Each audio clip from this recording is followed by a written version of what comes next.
होते हैं, जैसे व्हील हो गया उसका। कार के अंदर सबसे इंपॉर्टेंट पार्ट होता है उसका इंजन। कार के ग्लास हो गया, ये कार की बॉडी हो गई बाहर की। फिर कार के अंदर सीट्स होती है जिसमें हम बैठते हैं। ओके, अब देखो, अगर आपने कार चलाई है यार, देखिए तो आपको पता होगा कि कभी ना कभी व्हील्स में प्रॉब्लम आ जाती है, कभी इंजन में कोई प्रॉब्लम आ जाती है, कभी बॉडी में प्रॉब्लम आ जाती है। डिफरेंट डिफरेंट पार्ट्स में कुछ प्रॉब्लम आती रहती है, जिससे हमें कार को हमेशा ठीक कराते रहना पड़ता है, उसको रिपेयर कराते रहना पड़ता है। तो जिस तरह ये कार में या किसी मशीन में प्रॉब्लम्स आती हैं, वो खराब होती रहती हैं, वैसे हमारे ह्यूमन बॉडी में भी होता है। हमारा ह्यूमन बॉडी भी एक कॉम्प्लेक्स मशीन है। जैसे हमें पता है कि हमारे बॉडी में बहुत सारे सेल्स होते हैं स्टूडेंट्स। वो जो सेल्स होते हैं वो मिलके टिश्यूज बनाते हैं, और वो जो टिश्यूज होते हैं वो मिलके ऑर्गन्स बनाते हैं। इन सब में हमेशा कुछ ना कुछ एक्टिविटी चलती रहती है। जैसे कि हम सेल की बात अगर करें तो हमेशा नए सेल्स बनते रहते हैं जिससे हम ग्रो करते हैं, नए सेल्स बनते रहते हैं।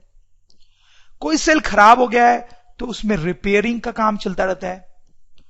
कुछ सेल्स होते हैं जो एक जगह से दूसरी जगह मूव करते हैं, जैसे ब्लड के सेल्स जो होते हैं, ब्लड में जो सेल्स होते हैं वो मूव करते हैं एक जगह से दूसरी जगह। फिर हमारे बॉडी में बहुत सारे ऑर्गन्स होते हैं स्टूडेंट्स, जैसे हार्ट हो गया। हार्ट क्या करता है? ब्लड को पंप करता है, ब्लड को पंप करता है हमारी बॉडी में। जैसे लंग्स हो गए, लंग्स क्या करते हैं? हमें सांस लेने में मदद करते हैं, ब्रीदिंग में हमारी मदद करते हैं। ठीक है। जैसे ब्रेन हो गया हमारा, ब्रेन तो क्या काम करता है आप समझते ही हैं, बहुत सारे काम करता है। जैसे हमें चीजों को समझने में मदद करता है, अंडरस्टैंड। जैसे हमारी बॉडी में किडनी होती है, किडनी बहुत इंपॉर्टेंट ऑर्गन होता है हमारी बॉडी का। वो क्या करता है? वो यूरिन बनाता है। तो आप देख सकते हैं हमारी बॉडी के अंदर बहुत सारी एक्टिविटी चलती रहती है दिन रात। अब इतनी सारी एक्टिविटी चल रही है स्टूडेंट्स, तो उसमें कुछ ना कुछ गड़बड़ी तो हो ही सकती है, कुछ ना कुछ कहीं ना कहीं कुछ गड़बड़ी हो सकती है। तो जब किसी भी चीज में कहीं पर हमारे बॉडी में गड़बड़ी हो जाती है, ये जो एक्टिविटी चल रही है उनमें कुछ प्रॉब्लम हो जाती है, तो स्टूडेंट्स हम अच्छा फील नहीं करते हैं, हम अनकंफर्टेबल फील करते हैं, अनकंफर्टेबल, हमें परेशानी होने लगती है। वो जो सिचुएशन होती है वो सिचुएशन होती है इलनेस की, वो जो सिचुएशन है वो होती है इलनेस की, या हम बोल सकते हैं बैड हेल्थ की। बैड हेल्थ की मतलब हम सोच सकते हैं कि हम बीमार हो जाते हैं, हमारी हेल्थ खराब हो जाती है। तो इसी इलनेस और बैड हेल्थ के बारे में हम और आगे इस चैप्टर में पढ़ेंगे। Factors determining health. तो स्टूडेंट्स, हमारी जो हेल्थ होती है वो बहुत सारे फैक्टर्स पे डिपेंड करती है। उन फैक्टर्स को हम दो कैटेगरीज में डिवाइड कर रहे हैं, पर्सनल एंड कम्युनिटी। जैसे देखो, दोनों का एक एग्जांपल दूंगा तो आप समझ जाओगे। जैसे हमें बचपन से सिखाया जाता है कि एक्सरसाइज करने पे हमारी हेल्थ अच्छी रहती है, राइट। गार्बेज ऑन स्ट्रीट्स, अगर आप जहां रहते हो वहां सड़कों पे अगर गार्बेज होगा तो आपकी हेल्थ अच्छी नहीं रह पाएगी, सही बात। देखो, एक्सरसाइज करने की जहां तक बात है वो मेरे कंट्रोल में है कि मैं एक्सरसाइज करूं या नहीं। मैं चाहूंगा तो करूंगा, नहीं चाहूंगा तो नहीं करूंगा। लेकिन गार्बेज ऑन स्ट्रीट, क्या ये मेरे कंट्रोल में है कि गार्बेज ना हो? देखो, हम सब चाहते हैं कि गार्बेज ना हो, लेकिन आपके शहर में भी हो सकता है गार्बेज रहता हो रोड्स पे, तो वो हमारे कंट्रोल में नहीं है। लेकिन इस पे हमारी हेल्थ जरूर डिपेंड करती है ना। तो ऐसी चीजें जो हमारे कंट्रोल में है उसको हम पर्सनल वाले कैटेगरी में डालेंगे, और जो हमारे कंट्रोल में नहीं है, हमारे आसपास के सोसाइटी के कंट्रोल में है, आसपास की कम्युनिटी के कंट्रोल में है, उसको हम इस कैटेगरी में डालेंगे। समझ रहे हो स्टूडेंट? तो हम लिख सकते हैं यहां पे कि पर्सनल फैक्टर्स कौन से फैक्टर्स होते हैं which we can do as an individual, ठीक है। और कम्युनिटी के फैक्टर्स कौन से होते हैं? Which we can do as a society, ठीक है, जो हम इंडिविजुअली नहीं कर सकते, एज अ सोसाइटी कर सकते। तो आप समझ गए होंगे कि पर्सनल फैक्टर्स कैसे होते हैं और कम्युनिटी के फैक्टर्स कैसे होते हैं। इनके और एग्जांपल्स देखेंगे हम। देखो, मैंने फोटोग्राफ हटा दिया है ताकि मेरे पास स्पेस हो लिखने का। पर्सनल फैक्टर्स की बात करें, गुड हाइजीन, जैसे कि clean toilets, washing hands regularly. तो हमें बचपन से सिखाया जाता है कि हमें हैंड वॉश करना चाहिए, उससे हमारी हेल्थ अच्छी रहती है।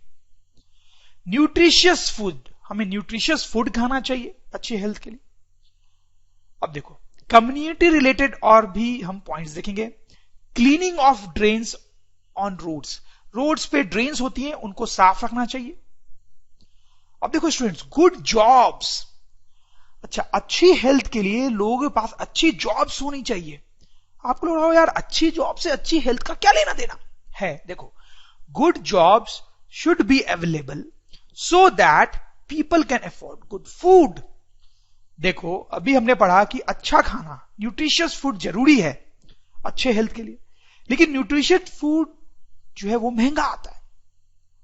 तो जब किसी के पास अच्छी जॉब होगी, जब लोगों के पास अच्छी जॉब होगी, तभी उनके पास पैसा होगा और वो अच्छा फूड अफोर्ड कर पाएंगे। इसलिए सोसाइटी में लोगों के पास अच्छी जॉब्स होनी चाहिए, तभी उनका हेल्थ ज्यादा अच्छा रह सकता है। नेक्स्ट फैक्टर है हार्मनी अराउंड अस। देखो हमारे आसपास अगर लोग झगड़ते रहेंगे, हम उनसे झगड़ते रहेंगे, तो हम कभी भी हेल्दी नहीं रह सकते।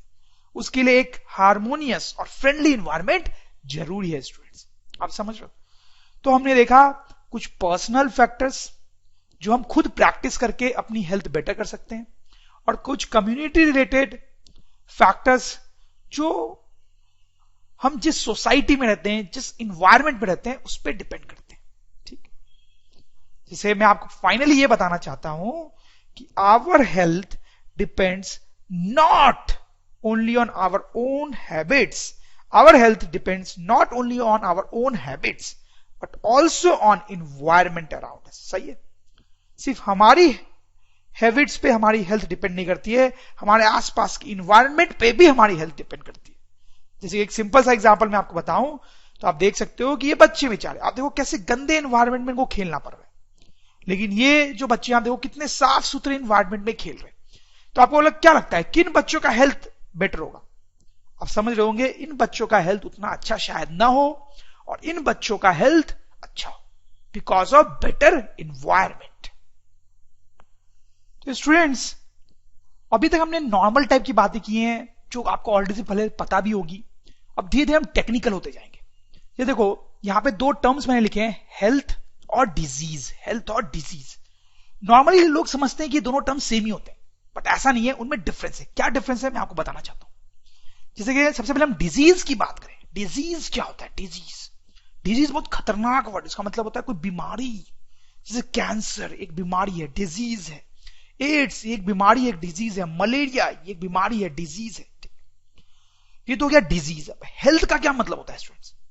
देखो हेल्थ जो है वो एक इंग्लिश वर्ड है एक्चुअली। उसका मतलब होता है, आप ऐसा सोच सकते हो, नॉट फीलिंग वेल। मतलब किसी भी रीजन से अगर आपको अच्छा नहीं लग रहा है तो आप बोल सकते हो कि आपकी हेल्थ खराब है, आपकी हेल्थ खराब है। जैसे मैं आपको कुछ एग्जांपल्स देता हूं। जैसे कि सपोज करो आप एक्चुअली में किसी डिजीज से सफर कर रहे हो, तब तो ऑब्वियस बात है कि आपकी हेल्थ खराब होगी ही होगी, बैड हेल्थ होगी। लेकिन सपोज करो आपको स्ट्रेन आ गया है, स्ट्रेन, जैसे लोग स्पोर्ट्स खेलते हैं तो स्ट्रेन वगैरह आ जाता है, तो कोई डिजीज हो गया है क्या? कोई बीमारी हो गई आपको? नहीं, ऐसा नहीं। स्ट्रेन आया कुछ दिन में ठीक हो जाए, तो आपको कोई डिजीज नहीं हुई है यहां पे। लेकिन हम ऐसा तो बोल ही सकते हैं कि आपकी बैड हेल्थ चल रही है, अभी स्ट्रेन आ गया है, बैड हेल्थ चल रही है, खेल वेल नहीं पाओगे। सपोज आप डिप्रेस्ड हो, गर्लफ्रेंड छोड़ के भाग गई आपकी, तो आप डिप्रेशन में हो, तो कोई बीमारी हो गई क्या आपको? बिल्कुल नहीं। लेकिन हम बोल सकते हैं कि यार की बैड हेल्थ है आपकी। जो सोनू निगम है, बहुत अच्छा सिंगर है, अब उसका किसी ने गला खराब है, बैड थ्रोट, गला खराब है, आवाज बजी हुई है, तो कोई बीमारी हो गई है उसको? बिल्कुल नहीं। लेकिन बेचारा अनकंफर्टेबल होगा, गाना नहीं गा पाएगा, अपना काम नहीं कर पाएगा ढंग से, तो हम बोल सकते हैं कि बैड हेल्थ में। तो आपको समझ में आ रहा है कि हेल्थ जो है वो एक जनरल टर्म होता है, जबकि डिजीज का मतलब होता है कोई पर्टिकुलर बीमारी।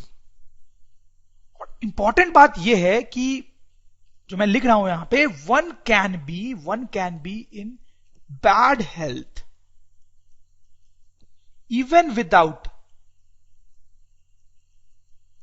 even without suffering from a disease.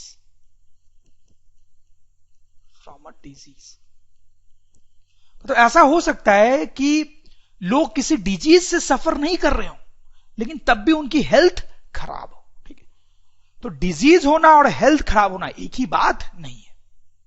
तो हम डिजीज की बात करेंगे स्टूडेंट्स इस चैप्टर में, और डिजीज के बारे में हम बहुत सारी चीजें देखेंगे। Look of disease, types of disease, cause of disease, disease होता क्यों है, ट्रीटमेंट ऑफ डिजीज, डिजीज का इलाज कैसे करते हैं हम, कैसी दवाइयां खाते हैं, प्रिवेंशन, डिजीज से हम कैसे बच सकते हैं। तो स्टूडेंट सबसे पहले हम स्टार्ट करेंगे लुक ऑफ डिजीज से। लुक ऑफ डिजीज, तो लोगों को समझ में नहीं आता है कि लुक ऑफ डिजीज का क्या मतलब है। देखो बात सिंपल सी है कि सपोज करो कोई आदमी है जिसको कोई डिजीज है और कोई आदमी है जिसको डिजीज नहीं है। तो जो आदमी डिजीज है जिसको, वो कैसा दिखेगा, उसमें बहुत सारी प्रॉब्लम्स हमें दिख सकती हैं। जैसे कैसी प्रॉब्लम्स, हो सकता है उस आदमी को फीवर हो सकता है उस आदमी को हेडेक से सफर करना पड़ रहा हो, उसका सर बहुत दुख रहा हो, उसको लूज मोशन हो सकता है, कफ हो सकता है, उसको बॉडी पे वुंड्स हो सकते हैं जिसमें पस भी हो सकता है। तो जब कोई आदमी किसी डिजीज से सफर कर रहा होता है जनरली, तो उसमें ये सारी प्रॉब्लम्स आने लगती हैं। इनमें से कुछ या फिर सारी भी आ सकती हैं। तो ये जो डिफरेंट डिफरेंट टाइप्स की प्रॉब्लम आने लगती है, इनको हम बोलते हैं सिम्टम्स। तो अगर आपको कुछ ऐसे सिम्टम्स दिख रहे हैं, ऐसी प्रॉब्लम्स दिख रही हैं अपने बॉडी में, इसका मतलब है कि हो सकता है आप किसी डिजीज से सफर कर रहे हो। तो हम लिख सकते हैं स्टूडेंट कि symptoms are problems like fever, headache, loose motion, cough etcetera which indicate that the person is suffering from some disease. ठीक है, तो अगर कोई आदमी किसी डिजीज से सफर कर रहा है तो उसमें शायद इस टाइप की कुछ प्रॉब्लम्स आएंगी, और इन प्रॉब्लम्स को हम स्टूडेंट्स बोलते हैं सिम्टम्स। अब यहां पे इंपॉर्टेंट बात यह है कि ये जो सिम्टम्स होते हैं ये हमें ये बताते हैं कि आदमी डिजीज से सफर कर रहा है, लेकिन कौन सी डिजीज से सफर कर रहा है ये नहीं बताते हैं। कौन सी डिजीज से सफर कर रहा है ये नहीं बताते। जैसे कि अगर मान लो किसी को हेडेक हो रहा है, अगर किसी को हेडेक हो रहा है तो हम समझ जाएंगे कि यार उसको शायद कोई डिजीज हो गई है, लेकिन कौन सी डिजीज है ये हम नहीं बता सकते अभी, क्योंकि बहुत सारी ऐसी बीमारियां हैं, बहुत सारी ऐसी डिजीजेस हैं जो होने पे हेडेक हो सकता है। ठीक, जैसे कि मान लो फीवर हो गया आपको, तो सिर्फ ये देख के कि आपको फीवर हो गया, हम ये तो बोल सकते हैं कि शायद आपको कोई डिजीज हो गई है, लेकिन कौन सी ये नहीं बता पाएंगे, क्योंकि बहुत सारी डिजीजेस हैं जिनमें फीवर हो जाता है। समझ रहे हो आप मेरी बात? तो हम यहां पे स्टूडेंट्स ये बात लिख सकते हैं कि इंपॉर्टेंट बात है, symptoms tell the presence of some disease. Symptoms ये बताती हैं कि कोई डिजीज है, but they do not tell exactly which disease. वो ये नहीं बताती हैं एग्जैक्टली कि कौन सी डिजीज है। तो स्टूडेंट्स यहां पे एक प्रॉब्लम है, आप शायद समझ ही रहे होंगे कि सिम्टम से डिजीज कौन सा है ये तो पता चल नहीं रहा है, तो फिर डॉक्टर इलाज कैसे करेगा जब पता ही नहीं चला उसको कि डिजीज कौन सा है, कैसे दवाई देगा आपको। देखो, तो डॉक्टर्स को कैसे पता चलता है कि कौन सा डिजीज है? डॉक्टर्स जो है वो सिम्टम्स जैसे एक और टर्म को एनालाइज करते हैं, साइंस क्या होता है? साइंस वो चीज होती है which tell the exact disease. Science वो चीजें होती हैं जिससे हमें यह पता चलता है कि एग्जैक्टली कौन सी डिजीज है। देखो, साइंस के अंतर्गत बहुत सारी चीजें आती हैं, जैसे कि फाइनर डिटेल्स ऑफ सिम्टम्स। अब जैसे देखो, मैंने आपको बताया कि फीवर से ये नहीं पता चलता है कि कौन सा डिजीज है, क्योंकि बहुत सारी डिजीज में फीवर होता है, लेकिन हर डिजीज में फीवर का पैटर्न थोड़ा अलग अलग हो सकता है। जैसे कि कुछ डिजीज में हो सकता है कि फीवर बहुत ज्यादा होता हो, कुछ में फीवर कम होता हो, कुछ में फीवर हो सकता है कि सुबह को ज्यादा हो जाता हो, शाम में कम होता हो, कुछ में शाम को ज्यादा हो जाता हो फीवर और सुबह कम होता हो। तो इस तरीके से फीवर के अगर हम फाइनल डिटेल्स को एनालाइज करें तो हमें पता चल सकता है कि कौन सा डिजीज है। वैसे ही बाकी सिम्टम्स के साथ भी एप्लीकेबल है। ओके, तो साइन में एक तो आ गया फाइनल डिटेल्स ऑफ सिम्टम्स, उससे हमें पता चल सकता है कि कौन से डिजीज है। और भी बहुत सारी चीजें आती हैं, जैसे आप जब डॉक्टर के पास जाते हो तो बहुत सारे काम करता है, आपने शायद देखा होगा। जैसे इस तरह से वो ये इंस्ट्रूमेंट लेके आपकी हार्ट बीट चेक करता है, तो उससे कुछ रीडिंग आती है, उसके हेल्प से डॉक्टर पता कर सकता है कि कौन सी डिजीज है। तो this will be a sign, इसको हम बोलेंगे एक साइन। जैसे ये एक और तरीके की मशीन होती है जो ब्लड प्रेशर मेजर करती है, ठीक है। इससे भी कुछ रीडिंग आती है जिससे डॉक्टर पता कर सकता है कि आपको कौन सी डिजीज है। यहां पे क्या मेजर हो रही थी? Heart beat. और सबसे इंपॉर्टेंट होता है ब्लड या यूरिन टेस्ट, ब्लड या यूरिन टेस्ट। जैसे कई बार आप डॉक्टर के पास जाते हो तो वो इंजेक्शन लगाता है आपकी बॉडी में और खून निकालता है, खून निकालता है। फिर डॉक्टर क्या करता है? उस खून पे बहुत सारे एक्सपेरिमेंट्स करता है। वैसे वो आप उसको अपना यूरिन भी देते हो, उस पर वो बहुत सारे एक्सपेरिमेंट्स करता है, जिससे उसको बहुत सारी बातें पता चलती हैं, जिससे ये पता चलता है कि आपको कौन सी डिजीज है। तो दीज आर ऑल साइंस। तो आई होप स्टूडेंट्स आप समझ गए होंगे। तो स्टूडेंट्स क्या पढ़ा हमने, थोड़ा सा देखते हैं, हम रिकॉल करते हैं। हमने देखा लुक ऑफ डिजीज। हमने देखा कि जब हम बीमार होते हैं तो हमें कुछ सिम्टम्स आते हैं जिससे हमें पता चलता है कि कोई बीमारी हुई है, कोई बीमारी हुई है। कौन सी हुई है वो पता नहीं चलता अभी सिम्टम्स। फिर जब हम डॉक्टर के पास जाते हैं तो डॉक्टर और एनालिसिस करते हैं, उनको कुछ साइंस मिलते हैं जिनसे उनको पता चलता है कि एग्जैक्टली कौन सा डिजीज है। अब हम आगे बढ़ेंगे स्टूडेंट्स और हम पढ़ेंगे cause of disease. This is important कि आखिर डिजीज हमें होता ही क्यों है। तो डिजीज के बहुत सारे कॉज हो सकते हैं, उनको हम दो कैटेगरीज में यहां डिवाइड करके पढ़ेंगे, एक्सटर्नल कॉज स्टूडेंट्स और इंटरनल कॉज। तो स्टूडेंट्स हम देखते हैं कि एक्सटर्नल कॉज क्या क्या हो सकते हैं डिजीज होने के। जैसे कि हमने माइक्रोब्स के बारे में तो पढ़ा ही है पहले वाले चैप्टर्स में। जैसे आप नाम ले सकते हो, बैक्टीरिया हो गया, वायरस हो गया, फंगस हो गया, और स्टूडेंट्स प्रोटोजोआ हो गया, फिर वॉर्म्स होते हैं। ये सब बहुत छोटे छोटे जीव होते हैं, बहुत छोटे छोटे ऑर्गेनिज्म्स होते हैं। ये बहुत आसानी से हमारी बॉडी के अंदर घुस जाते हैं और उसके कारण हमें डिजीज हो जाते हैं। अब ये हमारे बॉडी के अंदर कैसे घुसते हैं वो भी हम देखेंगे। तो इनके हमारे बॉडी में घुसने के कारण जब डिजीज होता है तो हम बोलते हैं एक्सटर्नल कॉज। एक्सटर्नल क्यों एक्सटर्नल बोल रहे हैं आप समझ ही रहे होंगे, क्योंकि ये हमारी बॉडी के बाहर से आते हैं। Come from outside body, come from outside body, हमारी बॉडी के बाहर से आते हैं, ठीक है। लेकिन कई बार इंटरनल कॉजेस भी होते हैं डिजीज के। जैसे कि मैं आपको बताऊं, लैक ऑफ एक्सरसाइज। मान लो आप एक्सरसाइज नहीं करते हो और आपको कोई बीमारी हो जाती है, जैसे हाई ब्लड प्रेशर हो सकता है आपको अगर आप एक्सरसाइज नहीं करते हो तो हाई ब्लड प्रेशर नाम की बीमारी हो सकती है। तो ये इंटरनल कॉज हुआ या एक्सटर्नल कॉज हुआ? लैक ऑफ एक्सरसाइज आप समझ रहे होंगे वो एक इंटरनल कॉज है, किसी ने आप पे अटैक तो किया नहीं है, तो ये इंटरनल कॉज है डिजीज होने का। जैसे फिर ओवर ईटिंग। अब देखो ऐसे तो हमें अच्छे अमाउंट में खाना चाहिए, लेकिन अगर बहुत ज्यादा भी खा लोगे तो बीमार हो जाओगे, ठीक। जैसे आपको ओबेसिटी हो जाएगी। ओबेसिटी जानते हो आप? ओबेसिटी का मतलब होता है कि आप बहुत मोटे हो गए हो, ठीक। तो ये भी एक इंटरनल कॉज है, आपने ज्यादा खाया इसलिए आप बीमार हुए। मैल न्यूट्रिशन। मैल न्यूट्रिशन मतलब यार कि आपने अगर अच्छा खाना नहीं खाया, हेल्दी फूड नहीं खाया, तो आप बीमार हो सकते हो। फिर जेनेटिक रीजंस होते हैं कई बार। जेनेटिक रीजंस का मतलब होता है कि जैसे कि अगर पेरेंट्स को कोई बीमारी है, और उससे चिल्ड्रन को वो बीमारी आ जाती है, ठीक है, फैमिली मेंबर से अगर कोई बीमारी आती है तो उसको हम जेनेटिक बीमारी बोल सकते हैं। फिर सिंस बर्थ। कई बार बहुत अनफॉर्चुनेटली क्या होता है कि जन्म से ही कोई लोगों में बीमारी होती है। जैसे जन्म से ही किसी की आंख खराब है, जन्म से ही कोई ब्लाइंड है, ठीक है। तो इसमें बाहर से तो कोई अटैक हुआ नहीं है, ये भी इंटरनल कॉज हुआ, ठीक है। फिर हो सकता है cause failure of some organs.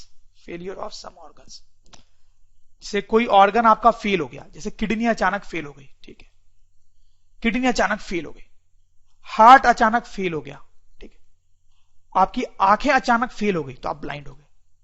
तो ये सब भी इंटरनल कॉज है। तो एक्सटर्नल कॉज में मेनली ये आता है कि कोई माइक्रोब आप पे अटैक करता है, तो उससे आपको जो डिजीज होता है तो हम उस टाइम बोलेंगे कि एक्सटर्नल कॉज था। और अदरवाइज बहुत सारे रीजंस होते हैं जिनको हम इंटरनल कॉजेस बोल सकते हैं। स्टूडेंट्स अभी हमने कॉज ऑफ डिजीज देख लिया, अब हम एक इंटरेस्टिंग चीज देखेंगे, different levels of cause of disease. जैसे मैं आपको एक एग्जांपल से समझाता हूं। ये है हमारा दोस्त चिंटू। ये चिंटू जो है वो बीमार पड़ जाता है, उसको लूज मोशन होने लगते हैं, ठीक है, वो बीमार पड़ गया। क्यों बीमार पड़ गया यार ये? आप देख सकते हो कि वो गंदा पानी पी रहा है। आपको कभी नहीं करना है ऐसा।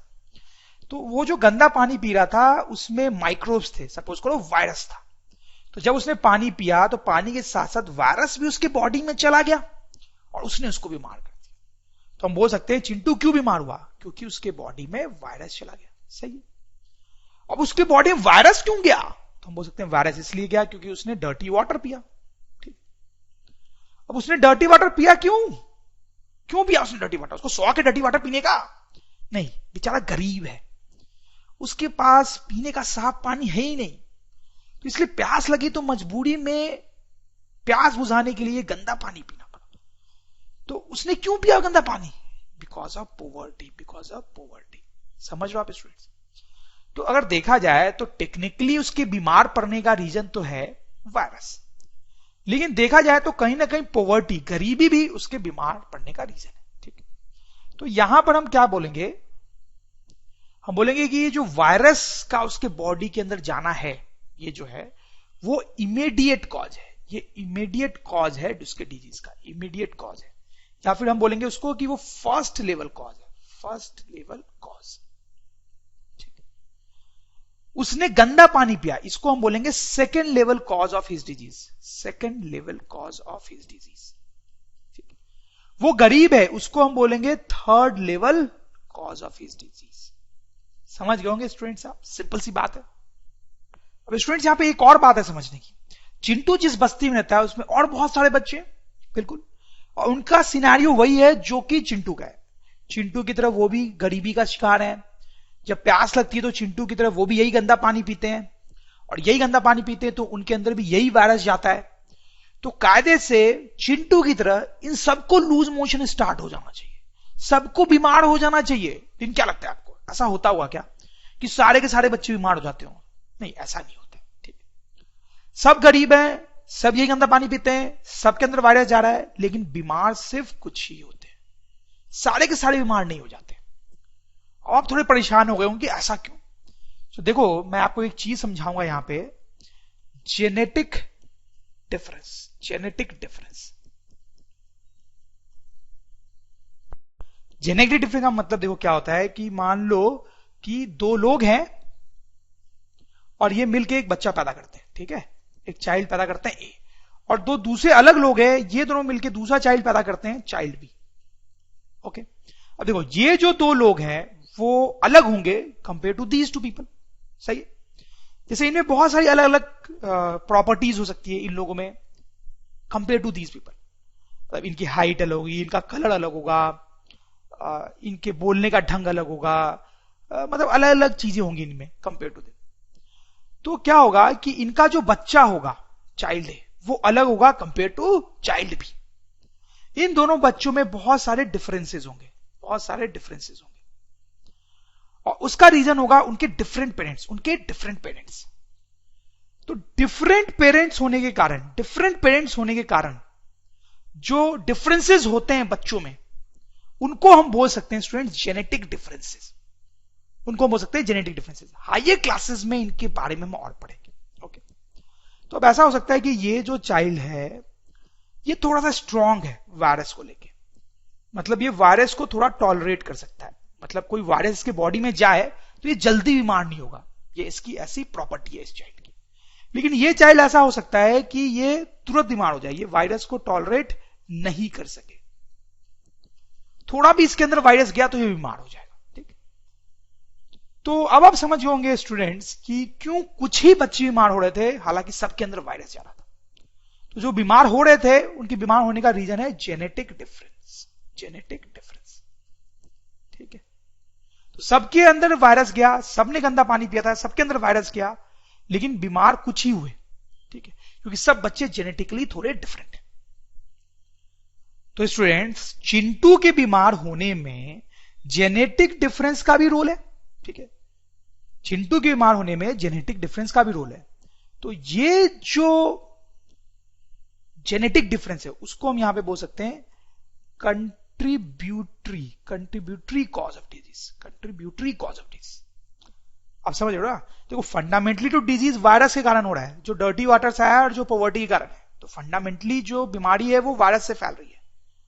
लेकिन जो जेनेटिक डिफरेंस है वो भी एक इंपॉर्टेंट रोल प्ले कर रही है ये डिसाइड करने में कि डिजीज होगा या नहीं होगा। तो इसको हम बोलेंगे यहां पे कंट्रीब्यूटरी कॉज। एक बात और हम यहां पे नोट करेंगे कि contributory cause is not a cause of disease by itself. मतलब ये जो कंट्रीब्यूटरी कॉज था, जेनेटिक डिफरेंस, वो अपने आप में डिजीज का कॉज नहीं है, अपने आप में डिजीज का कॉज नहीं है। मतलब समझ रहे हो? मतलब अगर और कुछ भी नहीं होता है, मतलब ये वायरस अगर नहीं आते हैं, अगर ये वायरस नहीं आते हैं, तो ये जो जेनेटिक डिफरेंस है वो खुद से डिजीज नहीं कर सकता, वो खुद से चिंटू को बीमार नहीं कर सकता। तो जेनेटिक डिफरेंस जो है वो खुद से डिजीज क्रिएट नहीं करता है, उससे ये डिसाइड होता है कि हाँ जब ये वायरस अटैक करेगा तो डिजीज होगा या नहीं। लेकिन अगर वायरस अटैक नहीं करता है तो जेनेटिक डिफरेंस के कारण कोई डिजीज नहीं होने वाला। टाइप्स ऑफ डिजीजेस, स्टूडेंट्स बहुत तरह की डिजीज होती हैं, उनके नाम्स भी देखेंगे, तो उनको हम कैटेगराइज कर लेते हैं डिफरेंट ग्रुप्स में। जैसे देखो मैं आपको एक एग्जांपल से समझाता हूं। जैसे कोल्ड एंड कफ, ये एक डिजीज का मैंने नाम लिखा है, और एक ट्यूबरकुलोसिस। तो कोल्ड एंड कफ जो होता है ये छोटी मोटी बीमारी है, हम सबको होती है विंटर्स के सीजन में खासकर, ठीक है, हम छींकते हैं, खांसते हैं इसमें।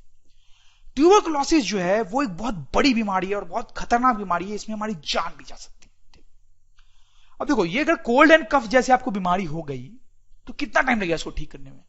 सोचो, 2 दिन, 3 दिन, हफ्ता, 10 दिन, ठीक है, थोड़ा कम थोड़ा ज्यादा ठीक हो जाएगा। तो ऐसी जो डिजीज होती है इनको हम बोलते हैं short term disease. Short term disease होने का मतलब है कि जल्दी ठीक हो जाती है। लेकिन ट्यूबरकुलोसिस जैसी कोई खतरनाक बीमारी आपको हो गई तो इसको हम बोलेंगे लॉन्ग टर्म डिजीज, क्योंकि ये जल्दी ठीक नहीं होती है, इसको सालों लग सकते हैं ठीक होने में। फिर ये जो कोल्ड एंड कफ वाली बीमारी है ये उतनी सीरियस नहीं है, नॉट वेरी सीरियस, बहुत सीरियस टाइप की डिजीज नहीं है। क्योंकि क्या होगा, हफ्ते 10 दिन तक कोल्ड कफ रहेगा, छींकोगे, खांसोगे, बट ठीक है, फाइनली जल्दी ठीक हो जाओगे, और कोई ज्यादा लॉस भी नहीं हुआ, छींक लिए, खांस लिए, तो क्या फर्क पड़ता है ज्यादा। लेकिन ट्यूबरकुलोसिस जैसी बीमारी हो गई तो ये बहुत सीरियस बीमारी है और इसके बहुत सीरियस कंसिक्वेंसेस हो सकते हैं, वेरी सीरियस कंसिक्वेंसेस। बहुत हार्म हो सकता है आपको इस बीमारी के होने से, जैसे कि आपका वेट लॉस हो सकता है बहुत ज्यादा, आपका वेट बहुत कम हो जाए, ऐसा हो सकता है बहुत ज्यादा टायर्ड फील करो, कोई काम करने के लायक ही नहीं रहो, इतने टायर्ड फील करो। फिर कोल्ड एंड कफ में जब ये बीमारी ठीक हो जाती है, एक बार ये बीमारी ठीक हो गई तो आप बैक टू बिल्कुल नॉर्मल हो जाओगे। तो हम लिख सकते हैं back to normal once cured. तो एक बार बीमारी ठीक हो गई तो बिल्कुल वैसे हो जाओगे जैसे पहले थे। लेकिन इस बीमारी में ऐसा हो सकता है कि ठीक होने के बाद भी, बीमारी के ठीक होने के बाद भी कुछ असर रह जाए। तो देखो मैंने लिखा है some bad effects may take very long time to go. सही समझ लो स्टूडेंट्स आप? देखो इस टाइप के जो डिजीज होते हैं उनको नाम दिया गया है एक्यूट डिजीजेस। और इस टाइप के जो डिजीज होते हैं उनको नाम दिया गया है क्रॉनिक डिजीजेस। तो बेसिकली देखा जाए तो एक्यूट डिजीज वैसे डिजीज होते हैं स्टूडेंट्स जो शॉर्ट टर्म होते हैं, जो जल्दी ठीक हो जाते हैं, और क्रॉनिक डिजीज वैसे डिजीज होते हैं स्टूडेंट्स जो लंबा टाइम लेते हैं ठीक करने के लिए, ठीक होने में, लॉन्ग लास्टिंग होते हैं, बहुत टाइम लगता है उनको ठीक होने में। तो ये जो क्लासिफिकेशन किया गया है that is based on duration पे बेस्ड है कि कौन कितना टाइम लेता है ठीक होने में। ओके, अब जैसे देखो एक्यूट डिजीजेस के कुछ एग्जांपल्स हम देखेंगे। जैसे एक एग्जांपल तो मैंने आपको बता दिया कोल्ड एंड कफ, और भी एग्जांपल्स होते हैं इसके, जैसे टाइफॉइड जल्दी ठीक हो जाता है, मलेरिया ये भी जल्दी ठीक हो जाता है, इन्फ्लुएंजा, ये सब एक्यूट डिजीज के एग्जांपल है। क्रॉनिक डिजीज के एग्जांपल हो सकते हैं कैंसर, एड्स, ये तो कुछ ऐसे डिजीज हैं जो कि ठीक ही नहीं होती, इलिफेंटिएसिस। ओके स्टूडेंट्स, तो आप समझ गए होंगे, बहुत सिंपल फंडा है। बेस्ड ऑन कॉज, देखो अभी जो हमने क्लासिफिकेशन किया था वो ड्यूरेशन के बेसिस पे था, अब हम कॉज के बेसिस पे क्लासिफिकेशन करेंगे, जैसे अभी आप समझ जाओगे। दो कैटेगरीज में हमने डिजीजेस को डिवाइड किया है, infectious diseases and non infectious diseases. देखो हमने कुछ देर पहले पढ़ा था कि बहुत सारे डिजीजेस जो होते हैं वो bacteria, virus, fungus, protozoa, worms उनके कारण होते हैं। तो ऐसे जो डिजीजेस होते हैं उनको हम बोलते हैं इन्फेक्शियस डिजीजेस, और बाकी जो डिजीजेस बच गए उनको बोलते हैं नॉन इन्फेक्शियस डिजीजेस। हम लिख सकते हैं कि a disease is called infectious. A disease is called infectious if its immediate cause is microbes. ठीक है, किसी डिजीज को हम इन्फेक्शियस बोलेंगे अगर उसका इमीडिएट कॉज जो है वो माइक्रोब्स है, और अगर ऐसा नहीं है तो उसको हम बोलेंगे नॉन इन्फेक्शियस डिजीज। समझ रहे हो आप बात? जैसे हम कुछ एग्जाम्पल्स की बात करना चाहें तो इन्फेक्शियस डिजीज के एग्जाम्पल्स हो सकते हैं स्टूडेंट्स, ट्यूबरकुलोसिस, टीबी, ठीक है, एड्स, ओके, ये एग्जाम्पल्स हो गए इन्फेक्शियस डिजीजेस के। नॉन इन्फेक्शियस डिजीज के हम कुछ एग्जाम्पल्स देखने चाहें तो वो हो सकता है कैंसर, डायबिटीज, और भी बहुत सारे एग्जाम्पल्स हैं जो मैं आपको आगे चल के बताऊंगा। तो आगे स्टूडेंट्स इस चैप्टर में अब हम इन्फेक्शियस डिजीजेस पे कंसंट्रेट करेंगे, नॉन इन्फेक्शियस पे हमारा ज्यादा ध्यान नहीं होगा। इन्फेक्शियस डिजीज को अब हम और डिटेल में देखने वाले हैं। तो लेट्स स्टार्ट।